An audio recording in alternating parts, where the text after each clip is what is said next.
नमस्कार, मैं हूं रत्ना और आप देख रहे हैं ए न्यूज़ टुडे। वक्त हो चुका है उत्तर प्रदेश की खास खबरों का। अंकित शर्मा की देखिए पहली खबर। शाहजहांपुर में एक छात्र को पीटते हुए वीडियो वायरल हुआ। छात्र के पिता ने कोतवाली सदर बाजार में इस मामले में 12 लोगों के खिलाफ रिपोर्ट दर्ज कराई है। 12वीं में पढ़ने वाले छात्र को कई लोगों ने बेरहमी से पीटा, जिससे छात्र के शरीर पर निशान पड़ गए। यही नहीं, युवक के ऊपर बियर की बोतल से भी वार किया गया। पीटने वाले छात्र तक्षशिला स्कूल के हैं। आलोक तिवारी की देखिए अगली खबर। गोंडा में आम जनमानस के साथ हुआ उचित दर विक्रेता की दुकान का चयन। बता दें कि कई महीनों से कोटे की दुकान निलंबित चल रही थी, जिसको लेकर कई जरूरी मीटिंग स्थगित हो गई थी। खुली बैठक कर आरक्षण विकलांग कोटा था, जिसमें 2 प्रत्याशियों ने अपना आवेदन दिया। आलोक तिवारी की देखिए अगली खबर। एसपी के निर्देशन में पुलिस द्वारा सुरक्षा कानून व्यवस्था के दृष्टिगत बाजार, कस्बा और आबादी वाले क्षेत्र में भारी पुलिस बल के साथ व्यापारियों को दिलाया सुरक्षा का भरोसा।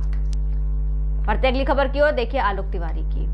एसपी गोंडा अंकित मित्तल के निर्देशन में पुलिस ने दहेज हत्या के 3 आरोपी को गिरफ्तार किया है। अभियुक्त दहेज हत्या के मामले में कई दिनों से फरार चल रहा था। अभिषेक अग्रही की देखिए अगली खबर। उत्तर प्रदेश के आपदा मित्र एकता मंच के संघर्ष का आगाज लखनऊ में होने जा रहा है, जिसकी तैयारी के लिए 2000 आपदा मित्र सखियों का लक्ष्य रखा गया है। इस लक्ष्य को पूरा करने के लिए राज्य के पदाधिकारियों को जिम्मेदारी दी गई। अभिषेक अग्रही की देखिए अगली खबर। डायल 1962 द्वारा लगभग 250 पशुओं का वैक्सीनेशन कर 2 पशुओं का ट्रीटमेंट किया गया। पशुपालकों को बेहतर सुविधा मिलने से अब घर पर हो रहा है पशुओं का इलाज। ऋषि कुमार की देखिए अगली खबर। बुलंदशहर में एक युवक को कुछ लोगों ने 3 दिन तक बंधक बनाकर पिटाई की। पीड़ित युवक की तहरीर पर पुलिस ने 2 लोगों के खिलाफ रिपोर्ट दर्ज की है। पुलिस ने पीड़ित का मेडिकल करा आरोपियों की तलाश शुरू कर दी। अगस्त रात में 9 बजे करीब मेरे को यहाँ से उठा के ले गए स्कूल के पास, शिव मंदिर के सामने। यहाँ से उठा के ले गए। उन्होंने मुझे जाके स्वागत गार्डन मैरिज होम की किचन में बंद कर दिया। उसके बाद उन्होंने मार लगाई मेरे में। एक ये चेतन सैनी और एक ये नेत्रपाल सैनी। उन्होंने मार लगाने के बाद मुझे वहीं बंद कर लिया और 3 दिन तक कंटिन्यू मारपीट करते रहे। आजमगढ़ में टॉप 10 अपराधी और हिस्ट्री शीटर को मुठभेड़ के दौरान गिरफ्तार किया गया। गिरफ्तार अभियुक्त पर हत्या के प्रयास, लूट, डकैती जैसे गंभीर अपराधों में कुल 47 अभियोग पंजीकृत हैं। अभियुक्त के पास से अवैध असलहा और कारतूस बरामद हुआ है। इसके अलावा पुलिस ने अभियुक्त की मोटरसाइकिल को भी अपने कब्जे में लिया।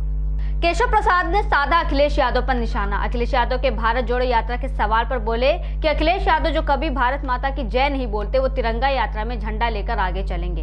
भाजपा की विचारधारा की ताकत है कि जो विरोधी कभी मंदिर नहीं जाते थे, वो सभी मंदिर जाने के लिए मजबूर हो गए हैं। उन्होंने आगे कहा कि राहुल गांधी के ट्वीट देखते रहिए और मनोरंजन करते रहिए। अखिलेश यादव जी भारत छोड़ो आंदोलन के समय वो झंडा लेकर के अगुवाई कर रहे थे। अभी उनको कभी भारत माता की जय बोले किसी मंच से। ये तो भारतीय जनता पार्टी की विचारधारा की ताकत है कि आज ये सारे विरोधी जो कभी मंदिर नहीं जाते थे, आज मंदिर जाने के लिए मजबूर होते हैं। जो कभी भारत के इस राष्ट्रीय ध्वज तिरंगे को लहराने का काम नहीं करते थे, आज लहराना पड़ रहा है। और यह तिरंगा देश के उस हिस्से में आज लहरा रहा है जहाँ संगीनों के साए कभी तिरंगा फहराने की अनुमति लेनी पड़ती थी। उस जम्मू कश्मीर में भारत 370 हटने के बाद हर घर में तिरंगा लहरा रहा है। अमित शर्मा की देखिए अगली खबर। मथुरा ब्रज की पारंपरिक लोक संस्कृति के सावन भादो मास में गाए जाने वाले गीतों और विभिन्न सांस्कृतिक प्रतियोगिताओं का आयोजन सावन मेला के अंतर्गत 22 अगस्त को किया जा रहा है। ब्रज लोक संस्कृति से जुड़े सावन गीतों, मल्हार गायन की प्रस्तुति महिला कलाकारों द्वारा प्रस्तुत की जाएगी। बता दें कि विद्यालय और महाविद्यालय की छात्राओं द्वारा विभिन्न प्रांतों के सावन गीतों पर आधारित नृत्यों की प्रस्तुति होगी। प्रतियोगिताओं के अंतर्गत मेहंदी, पारंपरिक परिधान, ब्रज लोक चित्रांकन आदि प्रतियोगिताएं आयोजित की गई हैं। और इस सावन मेला का जो संयोजन है वो मेरे द्वारा किया जा रहा है। विशेष रूप से मैंने इस मेले में ये ध्यान रखा है कि महिलाओं का, क्योंकि सावन महिलाओं से जुड़ा हुआ विशेष रूप से होता है, तो जो महिलाएं अपना बचपन भूल चुकी हैं दिन भर की व्यस्तता के कारण, उनको मैंने विशेष रूप से ध्यान में रखते हुए यहाँ झूले, उनके द्वारा गाए हुए गीत, उन्हीं के द्वारा बनाए हुए खाद्य सामग्रियाँ, सजावट का सामान और विशेष प्रतियोगिताएं रखी हैं, जिसमें हमारे मोदी जी द्वारा भी एक माटी एक देश की जो इस समय अमृत महोत्सव के अंतर्गत जो श्रृंखला चल रही है, उस श्रृंखला में भी हमने जहां विभिन्न प्रांतों के जो सावन गीत हैं उन पर आधारित नृत्य प्रतियोगिताएं बच्चों के द्वारा, स्कूलों के द्वारा इसमें शामिल की गई हैं। एक उल्लास और एक प्रतिस्पर्धा बनी रहे, उसके लिए उसमें मेहंदी की प्रतियोगिता है, पारंपरिक परिधान की है, ब्रजलोक कला का चित्रांकन है आदि, इस तरीके के वो है। इसमें पुरस्कार भी प्रदान किए जाएंगे। ब्रिजेश राठौर की देखिए अगली खबर। अपराधियों के हमले में घायल व्यापार मंडल के अध्यक्ष कुलदीप के घर पहुंचे व्यापार कल्याण बोर्ड के अध्यक्ष रविकांत गर्ग। घर पहुंचकर उन्होंने उनका हाल जाना और कार्रवाई का आश्वासन दिया। बता दें कि व्यापार मंडल के अध्यक्ष कुलदीप को उनके भाई और भांजे को अपराधियों ने मार पीट कर घायल कर दिया था, जिसके बाद कुलदीप के भाई की तहरीर पर 5 लोगों पर केस दर्ज किया गया। 2 लोगों को पुलिस ने गिरफ्तार कर जेल भी भेजा। कुलदीप गुप्ता नगर अध्यक्ष भारतीय उद्योग व्यापार मंडल के साथ गठित हुई है। वह अपराधियों के द्वारा प्रशासन को चुनौती है और उसी रूप में उनके खिलाफ कार्रवाई होगी। पुलिस अपना काम कर रही है, हमको बहुत सी चीजें दिखाई नहीं देती और उससे हमें मतलब भी नहीं है, हमें उसका परिणाम चाहिए। अमित शर्मा की देखिए अगली खबर। ठाकुर बाके बिहारी मंदिर में शनिवार को हरियाली तीज का पावन पर्व हर्षोल्लास के साथ मनाया गया। इस मौके पर श्रद्धालु ने स्वर्ण रजत हिंडोले में विराजमान ठाकुर बाके बिहारी के दर्शन किए। हरियाली तीज के मौके पर हरे रंग के महत्व को देखते हुए ठाकुर जी और सखियों को हरे रंग की विशेष पोशाक धारण कराई गई और मंदिर में सावन का एहसास कराने के लिए सावन के सभी रंगों से सजावट भी की गई। बिहारी जी के बारे जितना मैं कहूँ मैं बुरादन से आया हूँ, डिस्ट्रिक्ट गाजियाबाद से आया हूँ।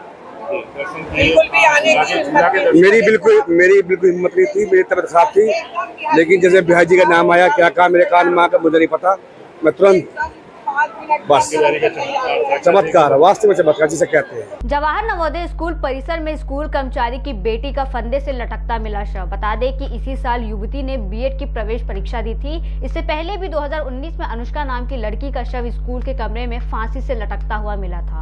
उस हत्याकांड का खुलासा आज तक नहीं हो पाया और स्कूल के परिसर में एक और युवती का शव मिलने से हड़कंप मचा हुआ है। कल शाम को जानकारी मिली, वहाँ के प्रधानाचार्य ने बताया कि एक लड़की ने बीमारी से मौत हो गई है।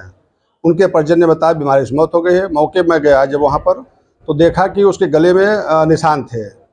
परिवारजनों से पूछने पर बताया कि उसकी माँ सुनीता और उसके चचेरा भाई दोनों बताया कि हम लोग बैंक गए थे, लौट के आए देखे तो फांसी पर लटकी थी। फांसी से उन्हीं दोनों लोगों उतार करके घर पर रखे थे। जब मौके पहुंचा तो उसकी पंचायत में पोस्टमार्टम कार्रवाई करके और पैनल के साथ में उसका वीडियोग्राफी करा करके पोस्टमार्टम कार्रवाई कराई जा रही है। आगे की प्रमुख खबरें देखिए कुलदीप यादव की उन्नाव से। उन्नाव में किसान गोष्ठी का आयोजन किया गया, जिसके अंतर्गत किसानों को फसल संबंधी जानकारी manager Vikram Bajaj, area manager Anurag Tiwari और डॉक्टर वीरेंद्र द्वारा दी गई। इस दौरान किसानों को तरह तरह की सब्जियां जैसे टमाटर, अभिलाष, अगस्त्या, फूल गोभी समेत अन्य सब्जियों के बारे में भी जानकारी दी गई। इसके अलावा फसल में लगने वाले रोगों की रोकथाम की चर्चा की गई। गंगा नदी का जल स्तर बढ़ने से पानी कई गांवों में पहुंच गया है, जिससे गांव का संपर्क मुख्य मार्ग से टूट गया। बाढ़ से फसल पूरी तरह से बर्बाद हो चुकी है। पशुओं के चारे की समस्या उत्पन्न होती जा रही है। इस दौरान बाढ़ राहत केंद्र में तैनात लेखपाल वेद प्रकाश और प्रदीप कमल ने बताया कि नाविकों को चिन्हित कर 200 पैकेट बाढ़ राहत सामग्री की मांग की गई है। उन्नाव के जिलाधिकारी अपूर्वा दुबे ने न्यायिक एडीएम विकास कुमार सिंह और स्थानीय एसडीएम आरडी निषाद के साथ किया निरीक्षण। इस दौरान डीएम ने स्थानीय लोगों की समस्याएं सुन बाढ़ नियंत्रण और राहत को लेकर संबंधित अधिकारियों को दिशा निर्देश दिए। उन्नाव के औराद सामुदायिक स्वास्थ्य केंद्र में तैनात महिला डॉक्टर का अस्पताल न आने से गर्भवती महिलाएं दर दर भटकती हैं। मरीजों का इलाज सुनिश्चित नहीं हो पा रहा है। बढ़ते अगली खबर की ओर। उन्नाव में हुई फायरिंग की घटना और कृत कार्रवाई के मामले में क्षेत्राधिकारी ने दी पूरी जानकारी। देखिए वीडियो। आज दिनांक 18/8/23 को बीघापुर थाना क्षेत्र के ग्राम दादा मोह में नीतीश कुमार सन ऑफ अजय तिवारी का उसके पड़ोसी भोला शंकर पांडे सन ऑफ लव प्रकाश पांडे से कहासुनी हुई थी, जिसके उपरांत भोला शंकर पांडे द्वारा नीतीश कुमार के पैर में अपनी लाइसेंसी पिस्टल से गोली मार दी गई। घायल इस समय जिला अस्पताल में इलाजरत है, उसकी स्थिति सामान्य है। पुलिस द्वारा त्वरित कार्रवाई करते हुए आरोपी भोला शंकर पांडे को उसकी पिस्टल के हिरासत में ले लिया गया है। अग्रेतर वैधानिक कार्रवाई की जा रही है। राज्यपाल आनंदीबेन पटेल से सुपरस्टार रजनीकांत ने राजभवन में की मुलाकात। बता दें कि सुपरस्टार अपनी फिल्म जेलर की स्क्रीनिंग के लिए लखनऊ के प्लासियो मॉल पहुंचे थे, जहां डिप्टी सीएम केशव प्रसाद मौर्य भी मौजूद थे। स्क्रीनिंग के बाद रजनीकांत सीएम आवास पर सीएम योगी आदित्यनाथ से भी की मुलाकात। लखनऊ के मोहनलालगंज विकासखंड के पशु आश्रय केंद्र पहुंचे पशुधन और डेयरी विकास मंत्री धर्मपाल सिंह ने निरीक्षण किया। निरीक्षण के दौरान एसडीएम, बीडीओ समेत अन्य विभागीय अफसर रहे मौजूद। गौशाला में किसी भी प्रकार की कोताही न कर गायों का विशेष ध्यान देने का निर्देश दिया। रेहान अंसारी की देखिए अगली खबर। मुरादाबाद के शिव पार्वती मंदिर में 16 अगस्त से हो रहा जल अभिषेक आज संपन्न हुआ। इस पूजा में दूर दूर से आ रहे शिव भक्तों की भीड़ लगी हुई है। इस जल अभिषेक में विवेक गौतम, भाजपा मंत्रिमंडल के साथ साथ महंत और पुजारी समेत कई लोग मौजूद रहे। मैं शिव पार्वती मंदिर में हूँ, प्रेमनगर रामनगर कॉलोनी है, ठीक है। और इस समय जल अभिषेक चल रहा है। कितने समय से चल रहा है ये समय 16 तारीख से 4 बजे से लगातार चालू हुआ है। अफसार अली की देखिए अगली खबर।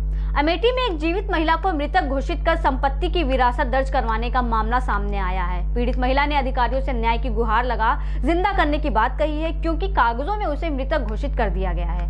महिला का आरोप है कि उसके नाम कीमती जमीन को भी विरासत करा ली गई है। ऐसे में कागजों में मृतक शशि ओझा अधिकारियों से अपने आप को जिंदा घोषित करने के लिए पिछले 3 दिनों से तहसील के चक्कर काट रही है। ये पूरा मामला जमीन के लिए परिवार में विवाद और बढ़ती दूरियों का है। और वो ये बता रही थी कि वो जीवित हैं, परंतु उनके नाम की वरासत हो गई है और दाखिल खारिज भी दूसरे को उनके पति ने कर दिया है। संभवतः वह वैवाहिक विच्छेद टाइप का कोई प्रकरण था, तो उसका संज्ञान लेके हमने तुरंत उनको बताया कि तहसीलदार कोर्ट में उस बेनामे के खिलाफ आपत्ति लगा दी, उसकी दाखिल खारिज न होने पर। ब्रिजेश पांडे की देखिए अगली खबर। सिद्धार्थनगर में संपूर्ण समाधान दिवस का आयोजन हमेशा की तरह जनपद के 5 तहसील पर आयोजित किया गया, जिसमें जिला अधिकारी संजीव रंजन, पुलिस कप्तान और पूर्व मंत्री विधायक जय प्रताप सिंह ने शिरकत की। इस मौके पर कुल 62 मामले आए, जिसमें से 6 का मौके पर निस्तारण कर दिया गया है। बाकी अन्य मामलों के निस्तारण के लिए संबंधित अधिकारियों को निर्देशित किया गया। आज के संपूर्ण समाधान दिवस में कुल 62 मामले आए थे, जिसमें ज़्यादातर मामले जो हैं वो राजस्व विभाग से संबंधित थे, जो कि विभिन्न पैमाइश या वरासत से रिलेटेड थे। इसके अलावा विकास विभाग के मामले थे और कुछ मामले अन्य विभागों से 1-2 मामले आए थे, जिनमें से मौके पे 5 का निस्तारण करा दिया गया। कुछ जगह टीमें भेजी गई यहाँ से, जो कि मौके पे जाकर निस्तारण करा के आज रिपोर्ट करेंगे, तथा बाकी अधिकारियों को ये निर्देश दिया गया कि इसको समय के साथ ही समय के अंदर इसका निस्तारण कराएं और निस्तारण जो हो वो पीड़ित को न्याय दिलाने वाला होना चाहिए और उसका गुणवत्ता पूर्ण आख्या होनी चाहिए।